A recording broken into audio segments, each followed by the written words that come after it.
It was not a special dinner, which was the first thing that made it dangerous. A special occasion drew attention, and attention was the enemy of the kind of work that someone did that evening. The dinner on the 11th was one of the court's ordinary ceremonial meals. The king at the head of the long table, both elder princes in their places. The senior lords arranged by a precedence everyone understood and no one wrote down. A scattering of lesser nobles and a guest or two to fill the chairs.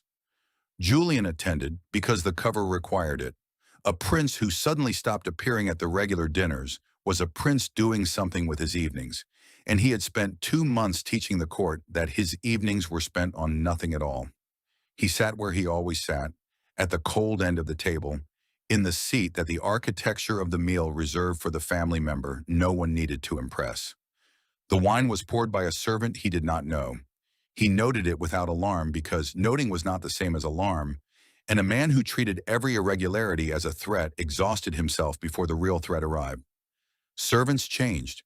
People fell ill. Traded shifts were reassigned by a steward having a bad week. A new face pouring the wine was, on any given evening, far more likely to mean nothing than to mean something. He watched the pour anyway, because watching cost nothing. Watch the wine come from the same vessel that served his end of the table, into his cup in the open, with no slight he could detect.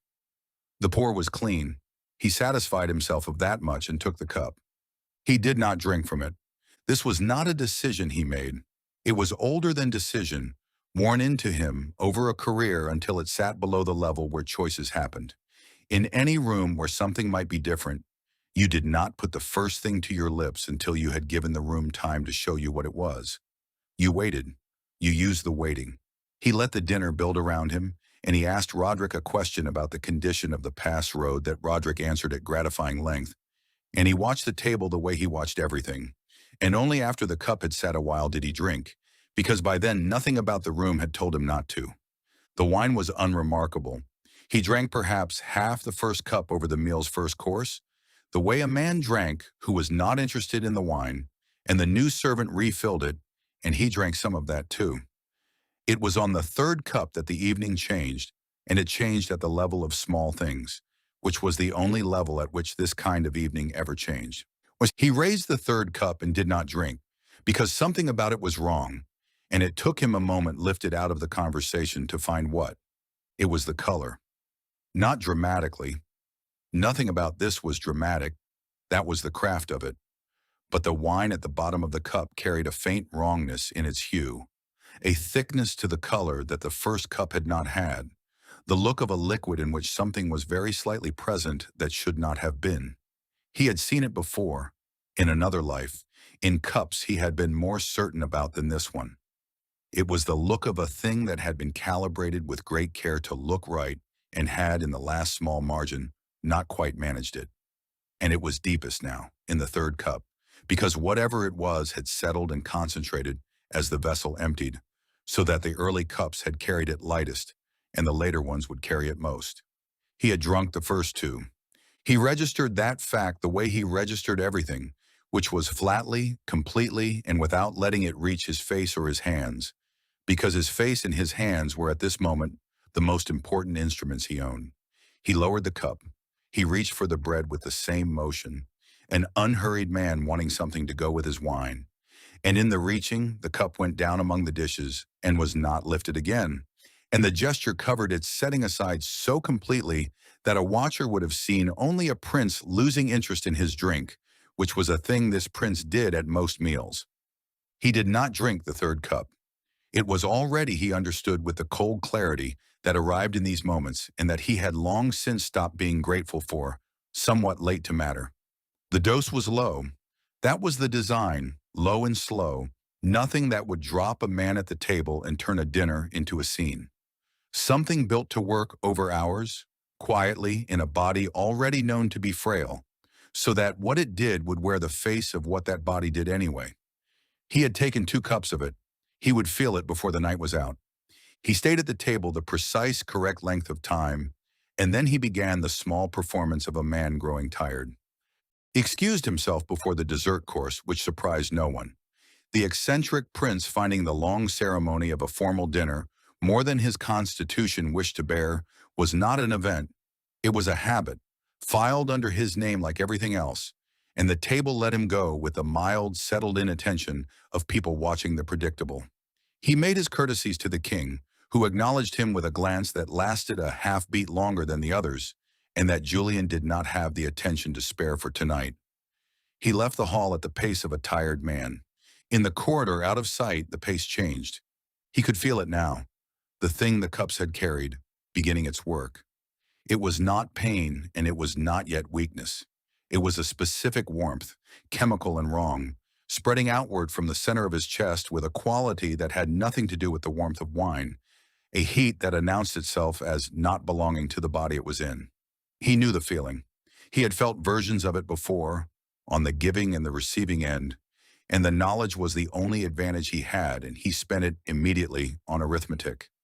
How much, how long, what it would do, what he had to do back, and how many minutes the doing left him. His rooms were 4 minutes from the dining hall at the pace he showed the world. He made them in 3, in the empty corridors, and was careful, even now, even alone, to slow again past the one junction where a guard might see, because the cover did not get to lapse merely because the man wearing it was frightened. And he was, he noted distantly, somewhat frightened. He shut the door. Then he did the work. He had the physician's supplies, left from the long management of the boy's real illnesses and never reclaimed. A small mercy of the court's disorder.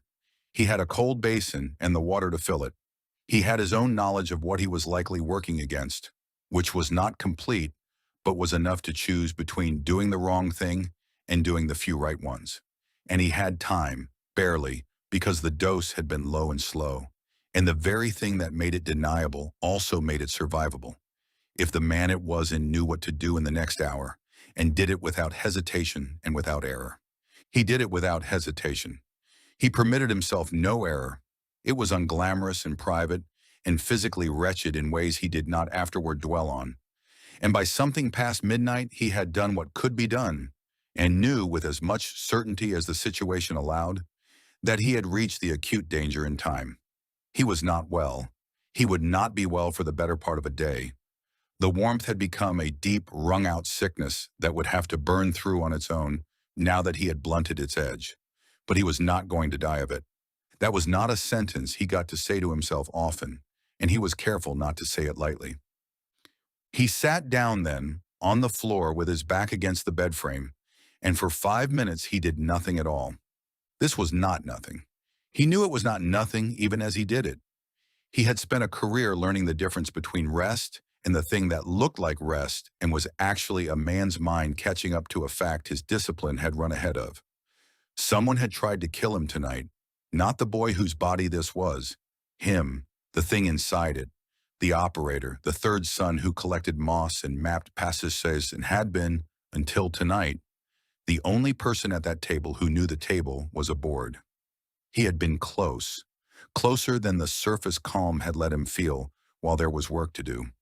He sat with that for 5 minutes, in the dark, with the sick heat still going through him, and he let it be true completely without managing it or filing it or turning it into a task. Then the 5 minutes were over, and he closed the door on it the way he had closed the door on the room, and he became again the only thing that was useful now, which was a professional with a problem. The next 2 days he spent in his rooms, which required no fabrication at all, a relapse. The court would expect nothing else of him, and the expectation was the best cover he could have asked for, because it let him do the only thing worth doing while appearing to do the only thing they thought him capable of. He conducted the assessment. The attempt had been professional. He was strict with himself on this point, because the temptation after surviving a thing was to make the thing smaller than it was, and the attempt had not been small. The substitution of the server had been clean. No flicker of notice anywhere at the table. No steward's correction. No fellow servant's double glance, which meant it had not been improvised in the moment, but arranged in advance, slotted into the evening's machinery by someone who understood the machinery. The dose had been correct in concept. Low, slow, shaped to read as the natural failing of a known invalid, deniable in the morning when a frail prince was found to have had a bad night. The single flaw in the whole of it had been the color in the third cup, and the color had been a small flaw, the kind that a less specific attention would never have caught, that no one at that table but him had any reason or training to catch. Whoever built this had gotten a modified vessel within reach of the third prince without a soul observing it. That required access to the serving arrangements or a person inside them. In either way, it described an adversary with reach into the household and the patience to use it quietly. The assessment of who was less satisfying because the honest assessment of who ended in a probability rather than a name. Prince Aldous was the likeliest source. The logic ran clean. The escalation of his attention over the period's first days, the foreign money, the practiced competence of a man who treated conversations as operations. A man like that, who had decided over those 2 days that the eccentric prince was not what he appeared, and who had the means and the temperament to act on the decision. He fit the shape of this almost exactly. Almost. But almost was the word that had ended careers Julien had watched end, and he made himself hold it. Probable was not certain. He had a financial pattern and a timing correlation, and a professional's instinct, and in any institution he had ever served, that combination supported an investigation and forbade an action. To move against a son of the king on what he currently held would be to do the precise thing that had ruined better operators than him, to mistake the strong feeling of being right for the fact of it. So he did not yet have a name. He had a strong probability and a missing piece, and the missing piece was what the next phase was for. He considered the options the way he considered everything, by their yield rather than by what they would have felt good to do. He could tell someone. He turned it over honestly.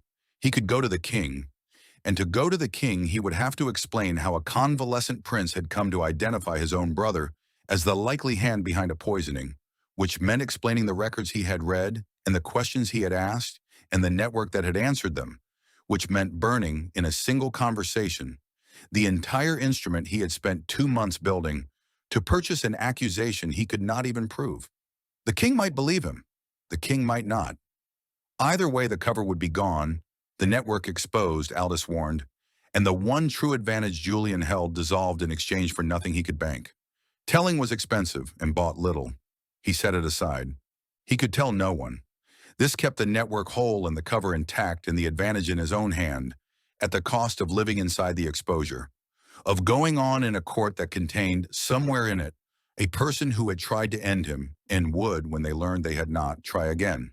That cost was real. It was also, he judged, the cheaper of the two, because exposure he could see was a manageable thing and a burned network was not. He could investigate further, which was not truly a third option, but a thing he would do regardless of the first two, because the missing piece was not going to find itself. The decision assembled itself out of the arithmetic, as decisions did when the arithmetic was done honestly. Tell no one. Keep the cover. Keep the network. Investigate quietly until probable became certain. And this was the part that arrived later, on the 13th, and changed the shape of everything. Use the exposure itself, the very fact of the attempt, as the lever it could be made into. Marta came to the door on the 12th. He heard her before she knocked. The particular hesitation of someone who has decided to do a thing and is gathering herself to do it. And then the soft knock, and her voice pitched low, asking through the wood whether he needed anything, whether she might bring him something, whether he was very unwell. "I'm all right," he said, and made his voice the voice of a man with a bad relapse, which required almost no adjustment. "It's past the worst. Don't come in. I'd rather no one caught it from the air in here. I'll ring if I need anything." She did not answer at once. He heard her stay. She stood in the corridor on the other side of the door for a while, a minute, 2, not doing anything, just being there, in case being there turned out to be useful, and he sat very still on his side of the door and was aware of her the whole time. He did not open it. There was nothing on his side of the door he could afford to let her see, and nothing he could say through it that was both true and safe, and so he gave her the only thing he had, which was silence and a closed door, and the knowledge, useless, unfileable, kept anyway in the column without a name. that someone in this castle had stood a long time in a cold corridor on the chance that he might need her. After a while she went. He listened to her go. The insight arrived on the 13th, and when it arrived he understood that it was the most valuable thing the whole catastrophe had produced, worth more than the survival, almost worth the price of the 2 cups. The attempt had failed, and the people who had made it did not know it had failed. He turned it over and it held. No one had been told. No alarm had been raised, no physician summoned to find poison, no accusation made, no scene at the table. Nothing had happened from the outside, except that the sickly prince had had one of his bad nights and retired to his rooms to weather it, as the sickly prince did. Whoever had commissioned this held right now a confident and entirely false picture of the world, that their method had gone undetected, that the prince suspected nothing, that whatever they had set in motion had either done its slow work or would, and that in any case the harmless invalid at the cold end of the table was now even more harmless than before, sicker, more withdrawn, more thoroughly the non-entity they had always taken him for, and above all unaware. He had not been given safety. He had been given something rarer and more useful than safety, which was an adversary holding a false belief that the adversary had themselves acted to make true and would therefore trust completely. Men doubted the pictures of the world that were handed to them. They did not doubt the pictures they had built with their own hands. Whoever had done this would believe in the harmlessness of the third prince more firmly now than before the 11th, because now they had tested it and, so they thought, confirmed it. They would stop watching. They would turn their attention back to whatever it had been on before he had drawn it, and they would do so confident that the small loose thread of the eccentric botanist had been quietly tied off. He did not smile. There was nothing in it to smile at. It had cost him 2 cups of something that had nearly killed him, and a night on the floor of his own rooms. And a thing bought at that price was not an occasion for pleasure. But he felt briefly, and then not, something that he supposed was the cold cousin of satisfaction, the specific professional recognition of an advantage that almost no amount of planning could have manufactured, and that had been handed to him by the very people trying to remove him. For the next stretch of days of unknown number, he was invisible, because someone believed they had made him so, and had paid to believe it, and would not check their work. Then the feeling passed because it had served its purpose, and he went back to the only questions that mattered. Who exactly and what would they do next, now that they believed the problem was solved? By the 15th he could move normally, and he had been 4 days behind a closed door, which was a day or so longer than even a bad relapse strictly required. And he was aware of the small surplus and let it stand, because a man who emerged a little later than expected from an illness everyone believed in only deepened the belief. He had, on the night of the 11th, sent word through the drops that all operations were to pause pending review. It had been the right reflex. When you did not yet understand a threat, you stopped moving until you did, so as not to move into it blind. Now he sat at the table with a ledger and a fresh sheet and began to draft the message that would start the machine again. He got part way and stopped and read what he had written and changed his mind. He did not want everything restarted. Restarting everything was the old shape. The network, as it had been on the 10th, pointed outward at the pass and the dominion and the wide world. The world had changed on the 11th. The most urgent terrain was no longer beyond the mountains. It was inside these walls, in the serving arrangements and the household chain, and the precise route by which a modified vessel had reached his hand unobserved. He set the first draft aside and wrote a different one. Not a general resumption, but a single new thread, narrow and specific. A quiet investigation into the evening of the 11th.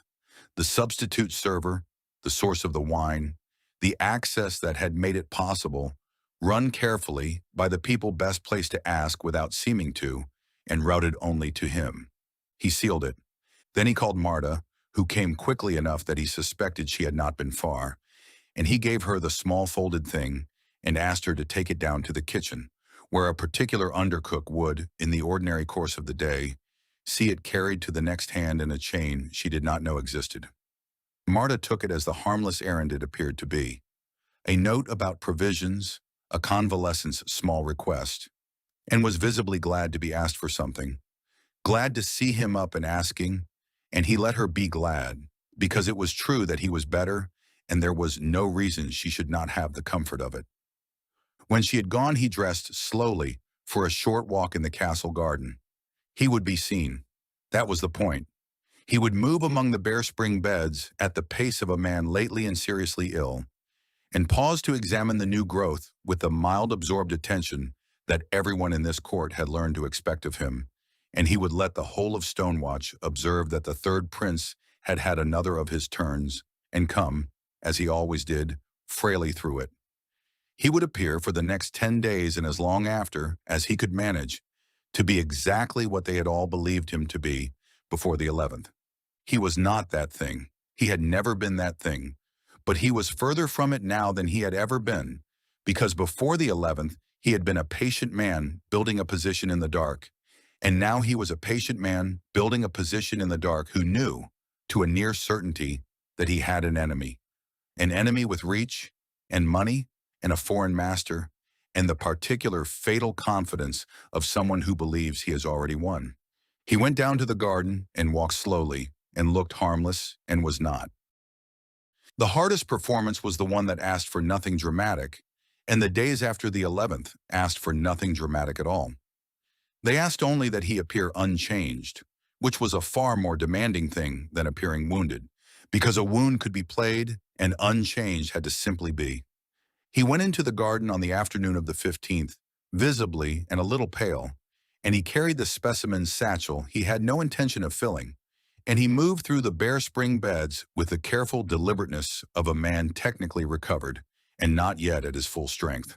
The carefulness was not invented. He genuinely had little strength to spend. The 2 cups had taken more out of the body than he had let himself feel while there was work to do, and now that the work had slowed, the body presented its bill.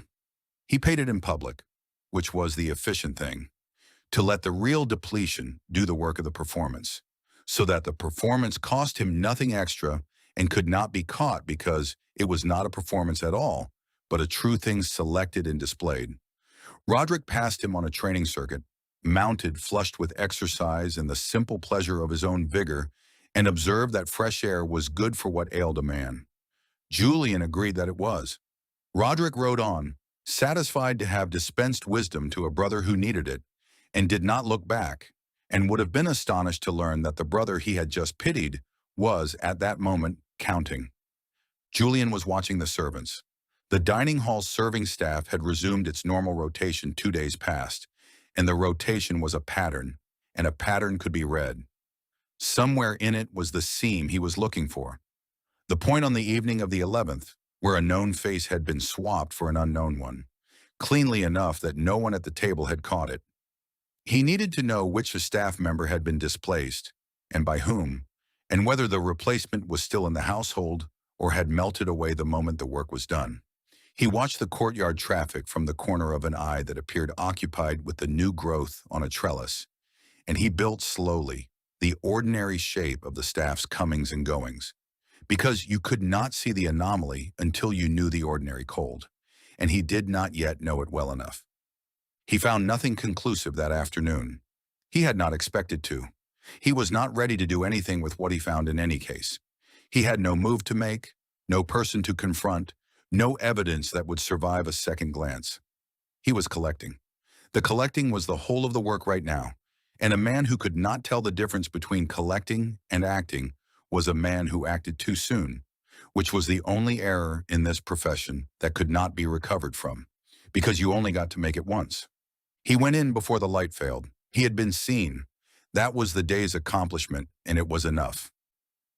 He told Wren on the 16th at the exchange point above the Eastern Relay, and he told her because she was the one person in either of his lives at present whom it was both safe and useful to tell.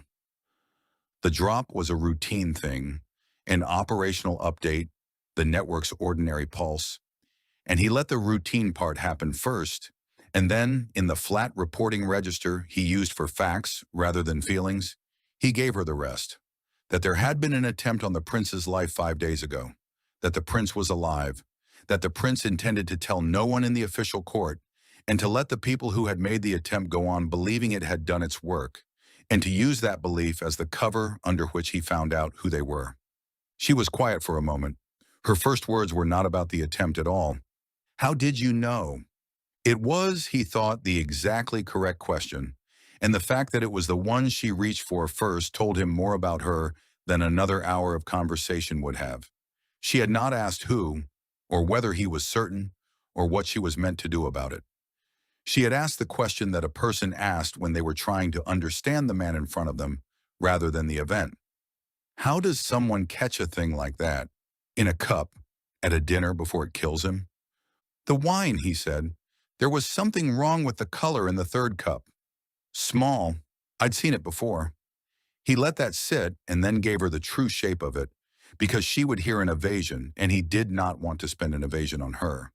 It's an old habit, old enough that it saved my life once, in a different place, a long way from here.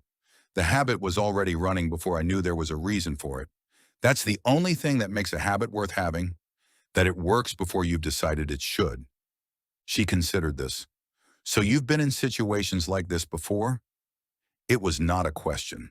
She set it down between them the way she had set down "you've been mapping us on the first day," a true thing offered for them both to look at, and she watched him with the particular stillness that meant the watching was the point. Situations like this, he said. Yes.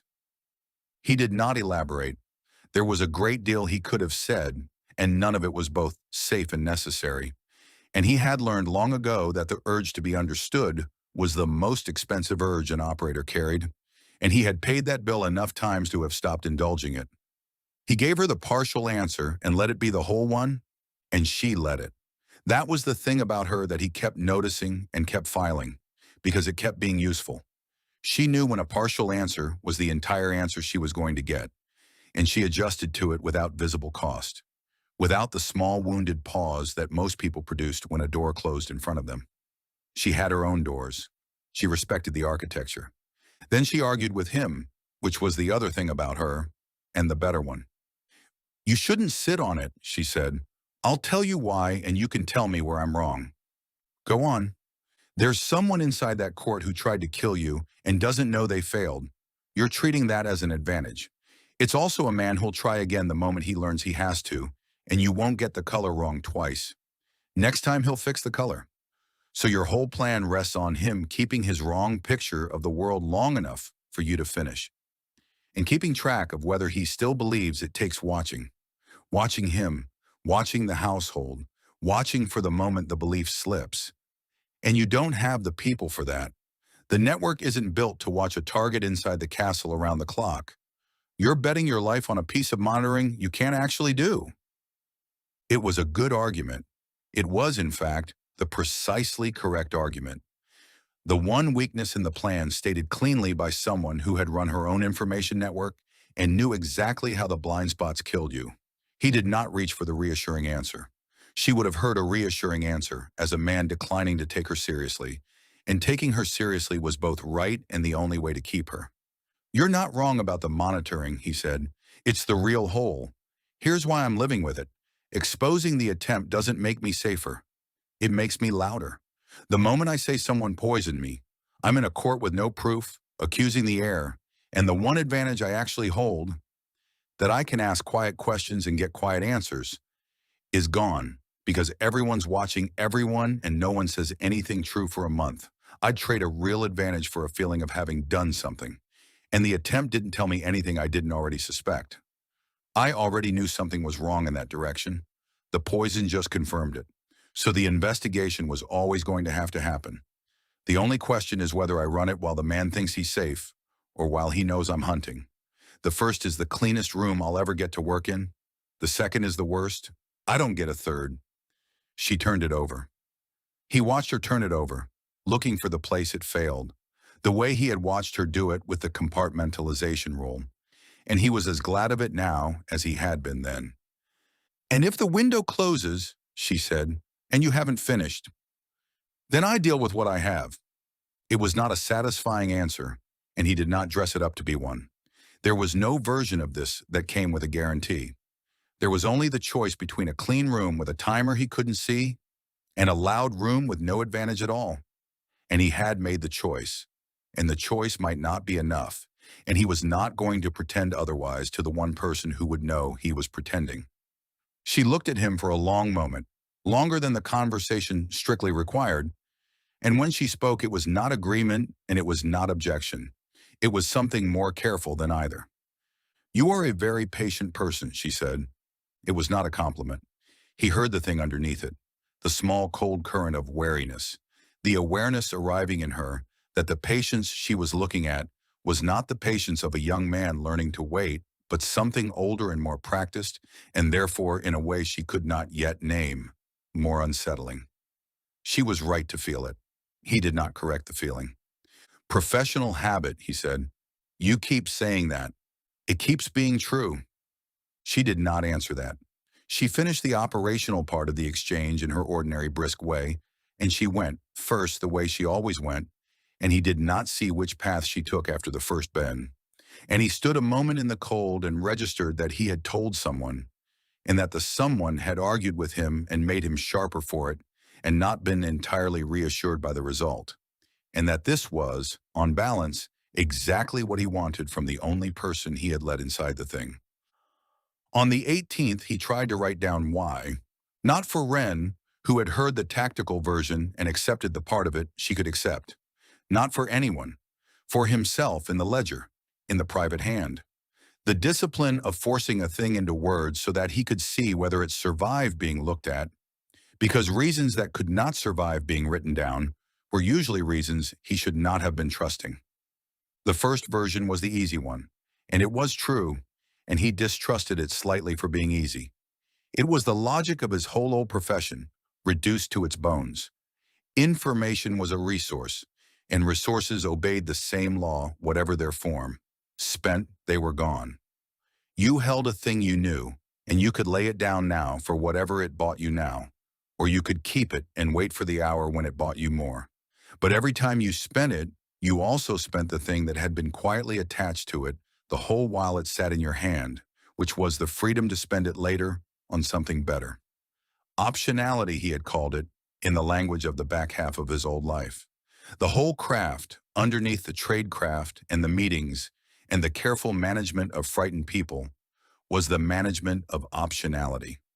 The discipline of not converting a possibility into a fact 1 minute before the conversion paid the most it would ever pay. That was true. He wrote a version of it and read it, and it held. Then he made himself write the other reason, the one that was less comfortable to set down clearly, because the discipline was worthless if it only recorded the flattering half. He was not ready. That was the rest of it. And it was not philosophy, it was arithmetic. The network was real and it was small. One cell, a proof of concept, not an instrument that could move against a prince. Aldous was probable, and probable was not a name he could put in front of a king. The Gilded Empire connection was present in the records and absent from anything he could call evidence. To act now, to expose, to accuse, to move, against the son of the crown, inside a court where he held not one overt ally and not 1 ounce of formal power, would require a quality and a quantity of proof that he simply did not yet possess. And to move without it was to lose everything and change nothing. His patience was a philosophy. It was also, at this exact moment, a description of his resources.